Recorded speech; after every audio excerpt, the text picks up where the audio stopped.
Bonsoir à tous, bienvenue dans l'Hebdolytique. Alors ce soir, nous allons bien entendu revenir sur les événements tragiques qui se sont déroulés la semaine dernière en France. Liberté de la presse, liberté d'expression, grosse mobilisation citoyenne. Et aujourd'hui, une question surtout et maintenant. Avec nous pour en parler sur ce plateau, tout d'abord monsieur Benoît Grevis, directeur de l'école de journalisme de Louvain. Également avec nous sur ce plateau, monsieur Patrick Monjoie, directeur du Centre régional d'intégration du Brabant Wallon, le CRIBEWE. Également avec nous, troisième personnalité, Philippe Hensman, directeur d'Amnesty International Belgique francophone. Et enfin, Pierre Thirion, le rédacteur en chef de TVcom, qui m'épaulera pour animer ce débat. On se retrouve, si vous le voulez bien, dans un instant.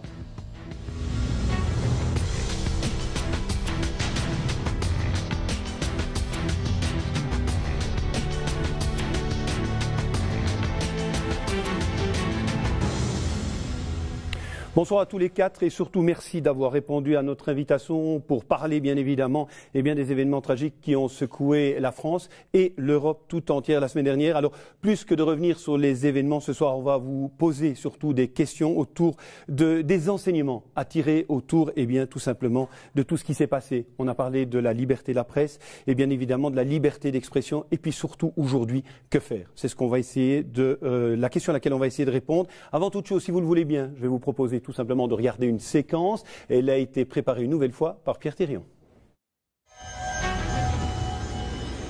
4 millions de personnes en France, 30 000 à Bruxelles dimanche. Tous se sont mobilisés en soutien. Charlie Hebdo, calme mais déterminé, la foule a battu le pavé pour dire oui à la liberté d'expression, oui à la liberté de la presse, oui à la liberté tout court, pilier de nos démocraties, et non à ce terrorisme qui justifie ses crimes au nom d'une idéologie. En Brabant Wallon, les actions citoyennes se sont multipliées également. À Wavre, Nivelles ou comme ici à Louvain-la-Neuve, un rassemblement d'un demi-millier de personnes parmi lesquelles on retrouvait des étudiants, des professeurs, des élèves du secondaire qui sont venus redire qu'ils étaient Charlie, des jeunes encadrés par des enseignants parce que le fanatisme se nourrit de l'ignorance et qu'une partie de la solution à l'intégrisme passe par la formation et l'éducation. Demain, Charlie Hebdo sortira de presse, un tirage exceptionnel, on parle de 3 millions d'exemplaires, avec en une caricature du prophète tenant une pancarte indiquant « Je suis Charlie ». Au-dessus de la tête du prophète, cette inscription « Tout est pardonné ». De très nombreuses personnes se sont abonnées au journal satirique.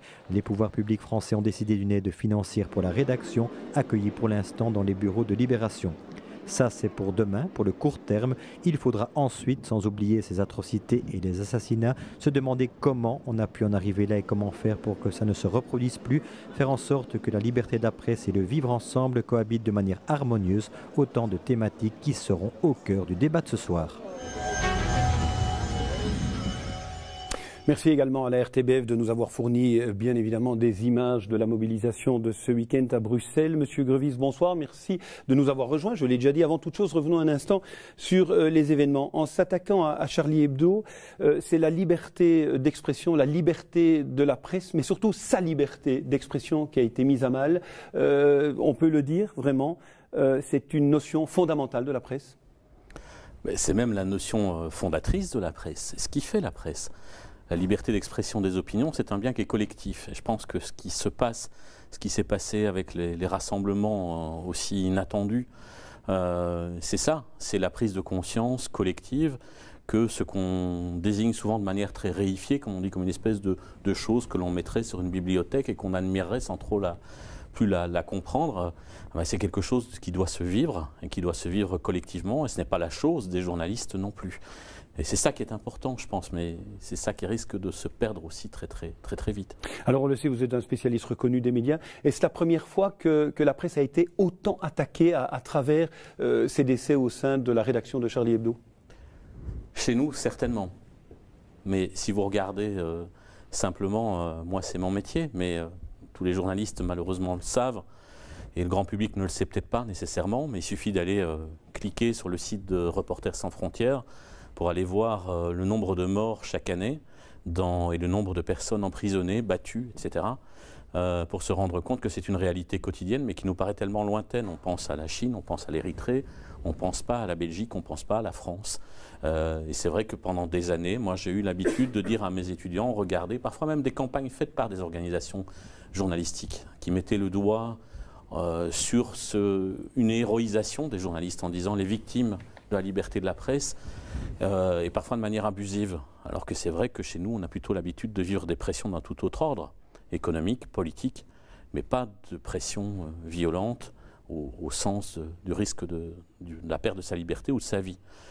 Ceci montre que c'est possible, malheureusement, chez nous aussi. Et de ce point de vue-là, je trouve que ça collectivise d'une certaine façon une réflexion qui est indispensable. C'est un bien commun chez nous, commun entre journalistes et citoyens, c'est un bien commun entre journalistes d'ici, journalistes d'ailleurs. Patrick Montjoie, bonsoir. Alors vous êtes à la tête du CRIBEWE. On sait que le centre régional d'intégration du Brabant wallon est situé à Tubize. En quelques mots, ça consiste en quoi ce CRIBEWE ?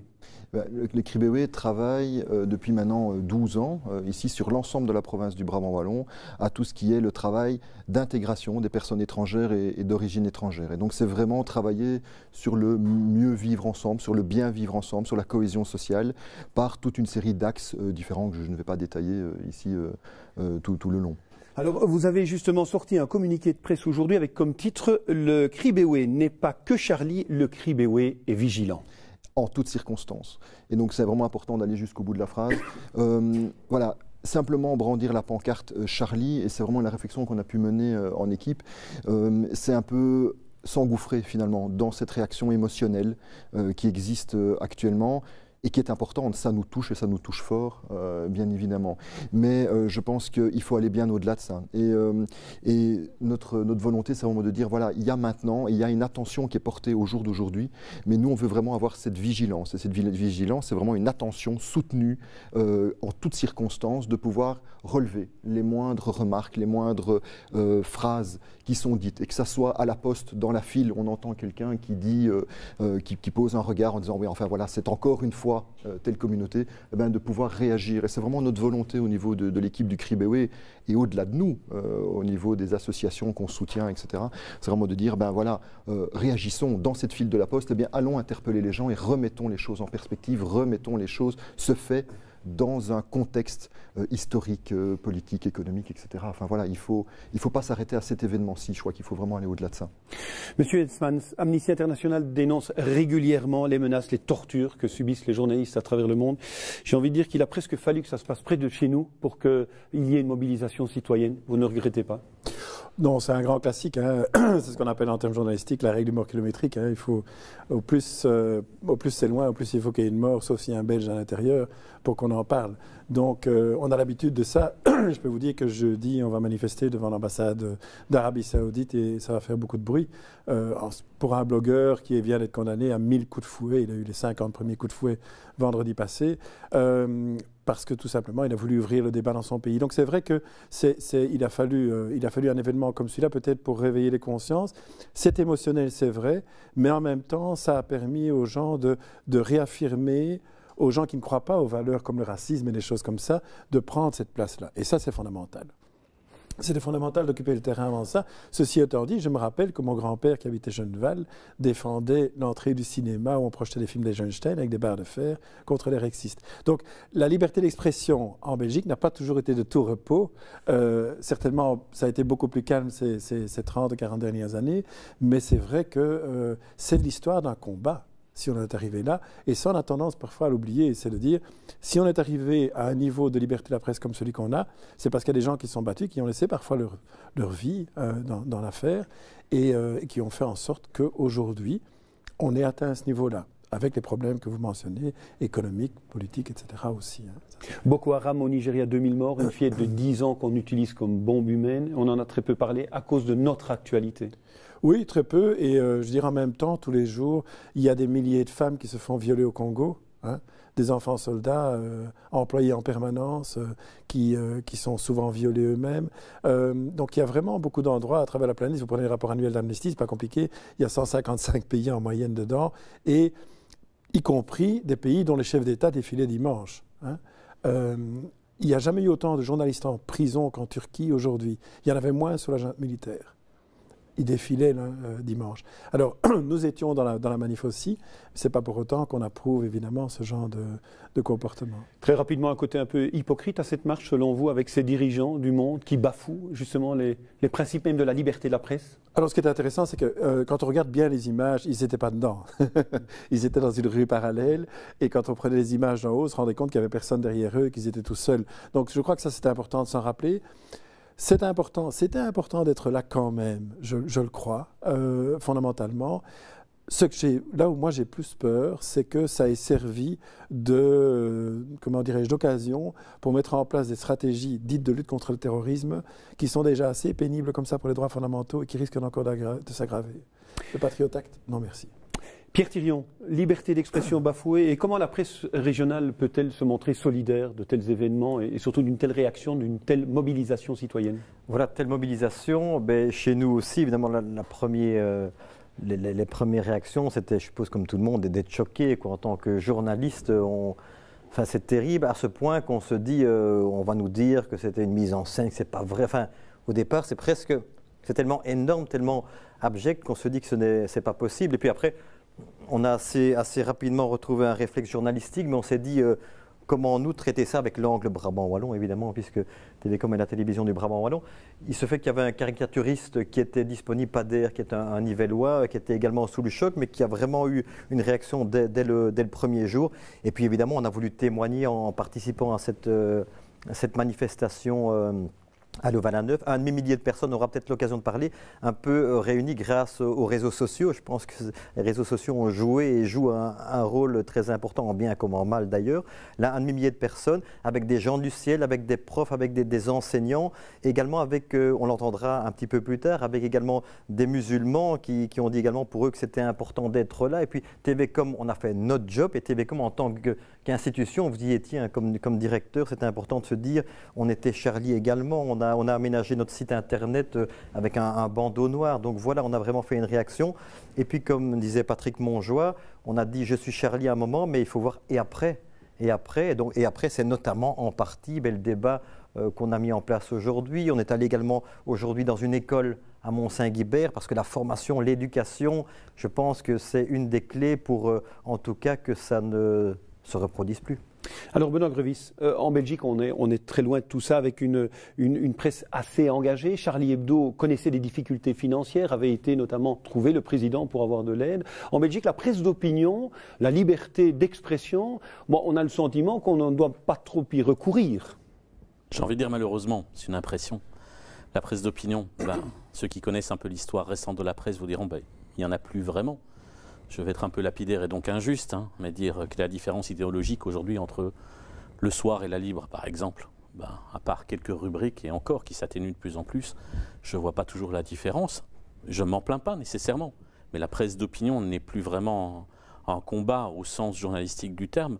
Je pense que ce qui vient de se passer montre plutôt que si la presse d'opinion, c'est peut-être une époque, en tout cas dans nos représentations habituelles, ce qui est important, c'est le combat pour la complexité. Le fait que, moi, ce qui me fait très très peur, c'est que quand on dit « je suis Charlie », je serais le premier s'il y avait un pins à mettre un pins « je suis Charlie », mais c'est ce qu'on met derrière, évidemment. Et c'est pas dire de manière un petit peu bien pensante « je suis Charlie », comme on disait à une certaine époque « touche pas à mon pote », et puis quoi derrière?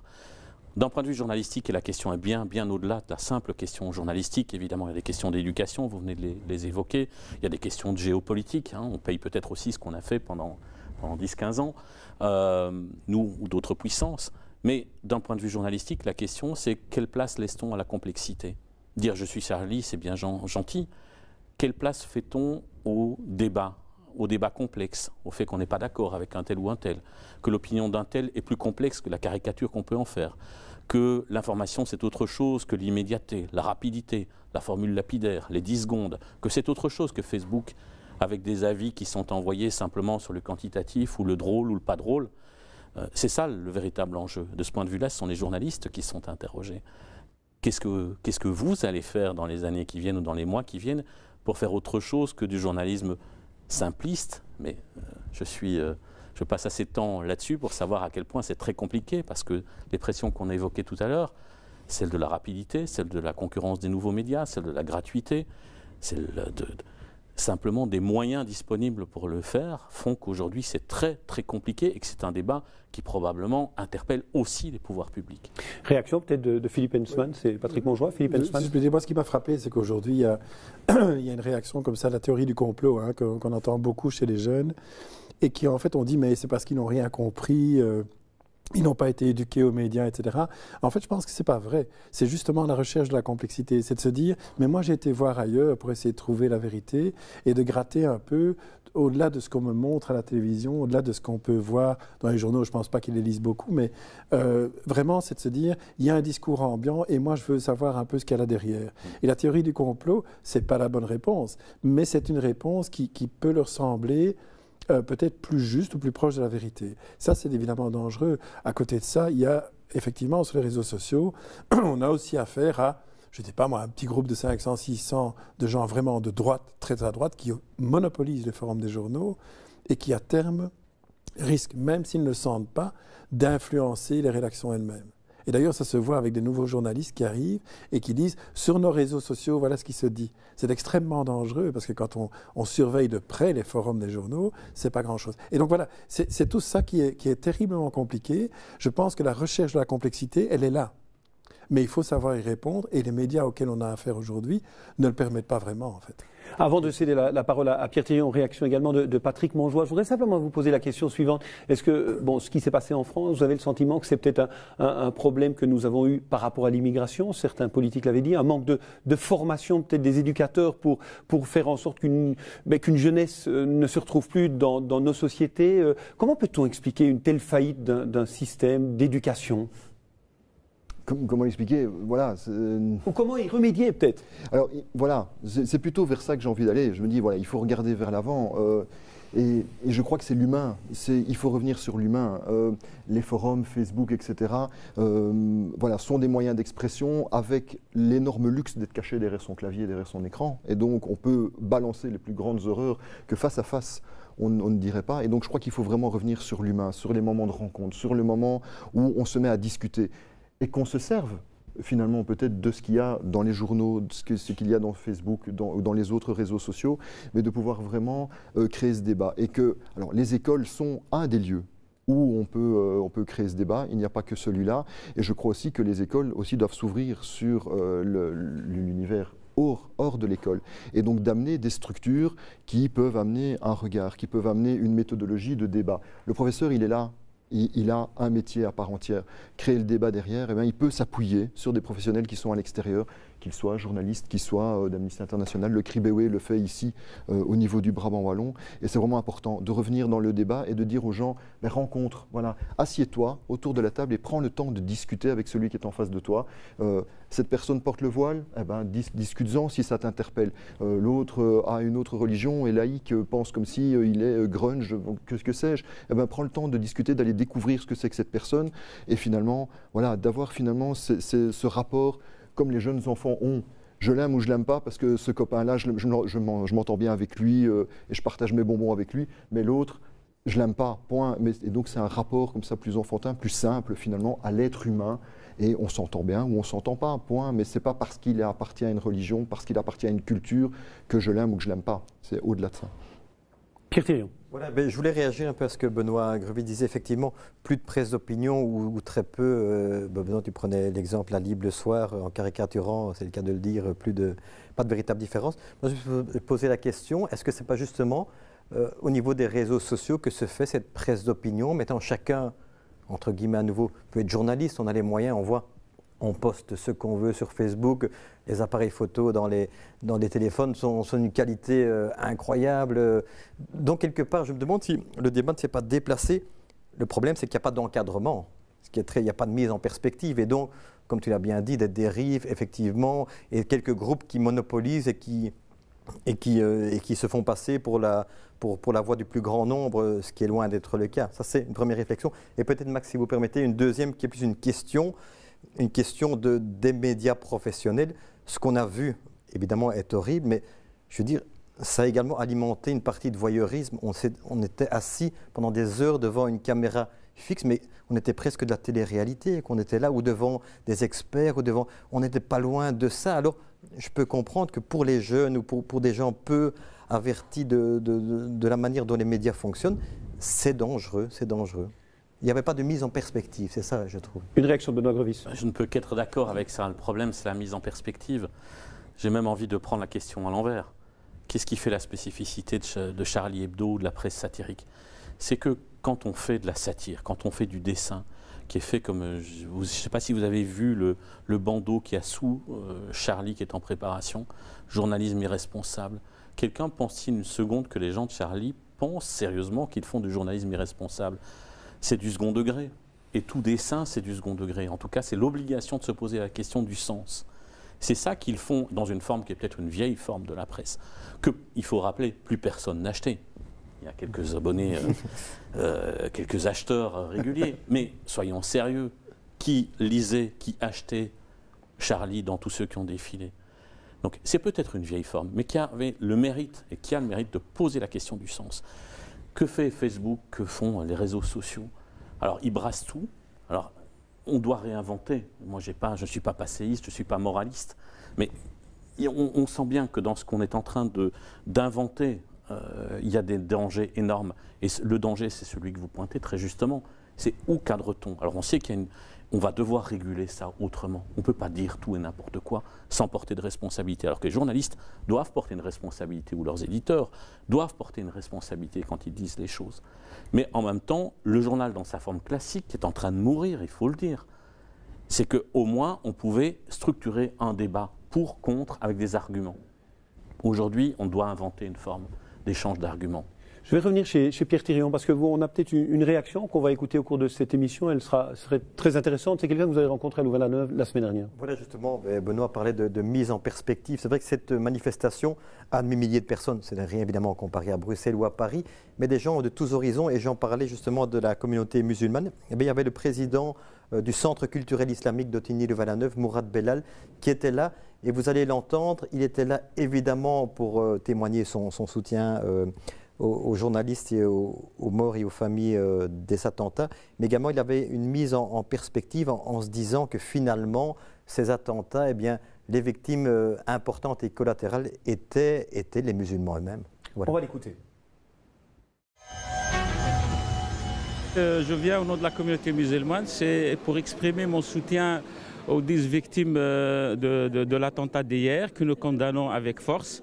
Et pour dire aussi que l'islam, c'est une religion de paix, de tolérance et de vivre ensemble. Donc nous sommes tout à fait contre ces actes-là et nous exprimons bien évidemment notre solidarité avec toutes les familles des victimes et toute la société de la presse. Des actes comme ceux-ci, quelque part, font un tort énorme à l'islam. Tout à fait. Les premières victimes de ces actes-là, ce sont les musulmans eux-mêmes. Il ne faut pas oublier qu'hier, probablement, il y avait un policier qui était musulman.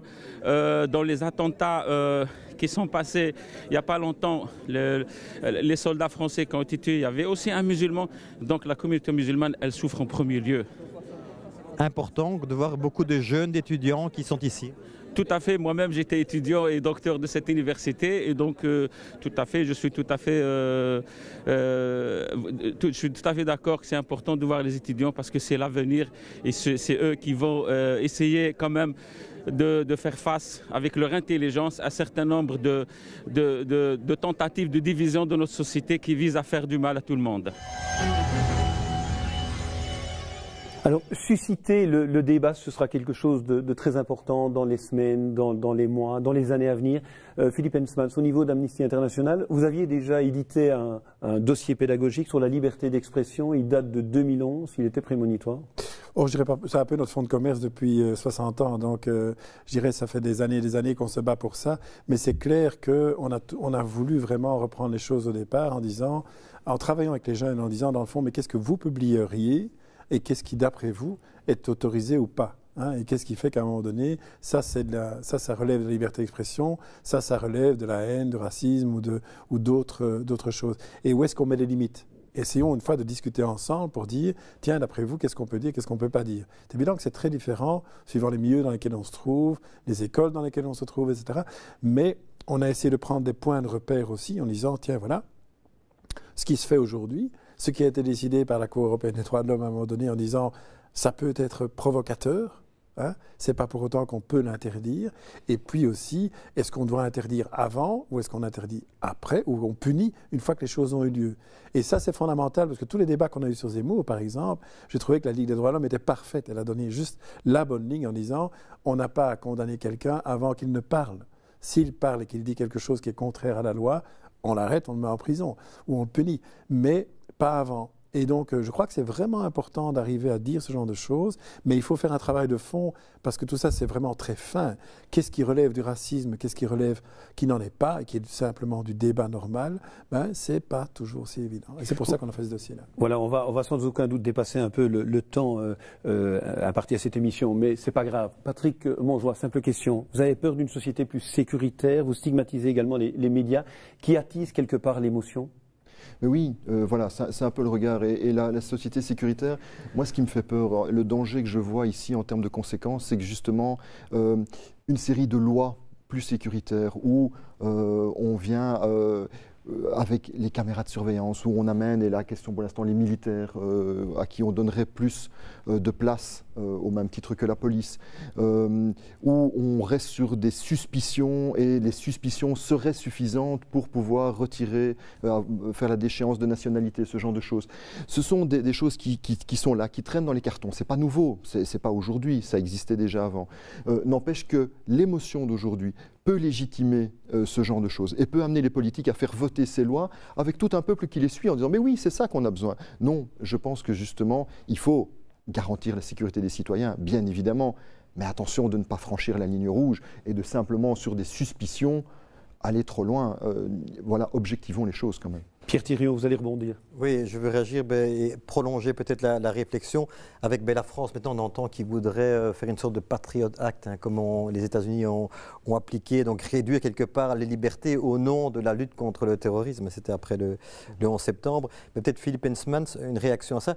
Déjà, qu'est-ce que vous en pensez? Et deux, on a vu aux États-Unis quelque part les dérives, parce que ça n'a pas véritablement fonctionné, mais surtout, ça n'a pas été appliqué pour cet objectif-là. Voilà, c'est clair que le Patriot Act est d'abord un échec. Et le Patriot Act, c'est une loi d'exception. Hein, c'est ça qui est terrible, les lois d'exception qu'on renouvelle tous les 5 ans en disant « mais on en a encore besoin ». Et donc ça veut dire qu'on a, grâce à ça, à cause de ça, on a créé le statut d'ennemi combattant, on a créé Guantanamo, il y a 800 personnes qui sont retrouvées à Guantanamo. De ces 800 personnes, il y en a une dizaine qui peut-être sera un jour condamnée, jugée par un tribunal, par des commissions militaires, rien à voir avec le droit normal, des gens qui ont été torturés tous, ou à peu près, et en même temps des milliards de communications interceptées, les vôtres et les miennes, parce qu'on pêche à la grenade en quelque sorte, du moins c'est ce qu'on veut nous faire croire. Mais si on pénètre dans le téléphone de Mme Merkel, c'est pas pour savoir s'il y a une conversation avec des terroristes, c'est pour savoir quelle est la politique économique de l'Allemagne et quelles sont ses stratégies. Et donc ça veut dire qu'on voit bien tout de suite le danger de ce genre de nouvelles règles du jeu où on peut tout se permettre parce qu'on a les moyens de le faire, on impose à tout le monde et tant pis pour ceux qui rouspètent. Benoît Grevis, j'ai tout de même encore une question à vous poser sur la liberté d'expression. Quand un grand groupe de presse en Belgique titre « Justice est faite » après les interventions de ces forces de l'ordre, est-ce que c'est de la liberté d'une part d'expression? Et deuxièmement, demain sortira un autre Charlie Hebdo avec une caricature du prophète Mahomet avec comme titre « Tout est pardonné ». Est-ce la liberté d'expression ou une nouvelle provocation? C'est la même question. La liberté d'expression, c'est le droit d'exprimer toutes ses opinions. Alors les opinions, elles peuvent être imbéciles. Effectivement, certains rédacteurs en chef s'évertuent à faire de l'imbécilité, à mon avis, quasiment quotidienne. Enfin, certains, sans S. Ils sont deux. Peut-être, un peu particulièrement. Oui, on peut le dire comme ça. C'est vrai qu'il y a des moments où des titres pareils frisent l'imbécilité. Que voulez-vous que je dise d'autre? Maintenant, le lecteur a à savoir ce qu'il achète, ce qu'il n'achète pas, ce qu'il lit, ce qu'il ne lit pas, ce qu'il critique, ce qu'il ne critique pas. Maintenant, la liberté d'expression, c'est même de laisser aux imbéciles la possibilité de donner leurs opinions. Après, la loi, la déontologie, le conseil de déontologie sont là pour réguler les choses. C'est ça la démocratie, je pense. Et puis on a le droit, que je viens d'exercer, de dire que je ne suis pas d'accord, même si je respecte beaucoup, et je connais beaucoup des journalistes de la rédaction dont vous parlez, qui sont de grands journalistes. Je ne suis pas d'accord avec le choix éditorial qui est fait. C'est ça la liberté d'expression. Charlie Hebdo, sa nouvelle une, c'est la même chose. Vous pouvez penser que c'est une provocation. C'est la même question qui déborde largement le journalisme. Si on n'apprend pas, si on n'éduque pas les jeunes dans les écoles à comprendre ce que c'est que justement la possibilité de dire quelque chose et d'entendre quelque chose avec lequel on n'est pas d'accord, si on ne peut pas faire comprendre qu'un dessin, que de l'humour, c'est du second degré, que si on sort une Kalachnikov quand on fait cela, on n'est pas en démocratie, mais j'ai même envie de dire, on n'est pas en société intelligente, on n'est pas en humanité tout simplement. C'est ça le débat. Maintenant, il faut le cadrer, je viens de le dire. Il faut que la loi peut-être s'adapte, il faut que la déontologie journalistique, probablement, soit un peu plus efficace, un peu plus vigilante, un peu plus courageuse. Ça me paraît évident. Maintenant, vous pouvez comprendre, et je vais très rapidement là-dessus, quand le roi Baudouin est décédé, Charlie Hebdo, qui titre Le Roi des cons, est mort. Ça peut choquer, ça a pu choquer de nombreux Belges, comme les caricatures peuvent choquer de nombreux musulmans. Mais c'est fait pour choquer. Pardon? Charlie Hebdo a été interdit en Belgique. Il est Bien sûr. en Belgique en plus. Oui, bien sûr. Mais c'est fait pour choquer. Justement, c'est la nature de la satire. C'est de l'humour. Alors on peut être d'accord, ne pas être d'accord. Quand on nous traite de cons, évidemment que ça nous choque. Alors si on est royaliste en plus, évidemment qu'on est doublement choqué. Mais bon Dieu, l'intelligence, elle est là. Enfin, bon Dieu, le terme est peut-être un peu dangereux. Mais la presse est là justement pour que les opinions se choquent et s'entrechoquent. Mais dans le respect des personnes. Vous allez me dire, je ne suis pas d'accord. Ben, Éric Zemmour, par exemple. Moi, il me choque profondément, je ne suis pas d'accord. Mais comme Philippe Hensmans l'a dit, je me battrai pour qu'il ait la possibilité d'exprimer ses opinions et qu'on ait la possibilité, et la presse a de vraies questions à se poser. Est-ce qu'on n'en a pas fait, et là aussi peut-être dans les titres que vous citez, simplement une espèce de phénomène sensationnel en lui faisant au passage beaucoup de publicité, alors que ce n'est pas ça qu'il faut faire, c'est argumenter, c'est lui dire en quoi rationnellement on n'est pas d'accord avec lui et le dire au grand public. Le vrai débat, il est là. Alors à un moment, si la presse veut avoir des droits particuliers, elle a des devoirs, je pense qu'elle doit aussi combattre. Susciter le débat, c'est ce que nous avons essayé de faire ce soir. Je vais céder peut-être la parole à Pierre Thirion pour une conclusion. Oui, effectivement, peut-être une conclusion en forme peut-être de questions également, parce que le monde politique, évidemment, a un rôle à jouer. Et là, j'entendais Joël Milquet ce matin, ministre de l'Enseignement, mais qui disait que peut-être une des solutions, est-ce qu'elle va proposer, ce qui pourrait entrer en fonction en 2016, c'est de remplacer une des 2 heures de religion par un cours de citoyenneté, un cours des religions. Est-ce que ce n'est pas à la base que peut-être en apprenant à mieux connaître les religions des autres, on pourrait éviter en tout cas accepter plus facilement la critique et voilà, ne pas être choqué au point de commettre, hélas, ce qu'on a connu, quoi. Je vais vous demander très rapidement une réponse à ma question. Je vais commencer avec vous, Patrick Montjoie. Et maintenant, que faire? Il faut agir, il faut être vigilant dans toutes circonstances. Philippe Hensmans, même question. Que fait-on?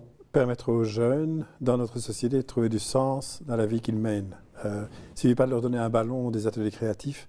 Il faut qu'ils aient un emploi, il faut qu'ils puissent mener une vie digne dans cette société, sans quoi ils vont se retourner vers des solutions radicales. Benoît Grevitz, même question pour conclure. Je le dirais de là où je parle, que la presse ne fasse pas simplement de ce qui vient de se passer un objet commercial, qu'elle le vive profondément et qu'elle se pose les bonnes questions et qu'elle se trouve des voies pour survivre et se développer démocratiquement. Voilà, ce sera la conclusion du débat de ce soir. En tout cas, je voudrais vraiment vous remercier pour un débat qui, me semble-t-il, était très intéressant et nous permet également à nous, membres de la presse, de nous poser pas mal de questions. Excellente soirée, à bientôt, bonsoir.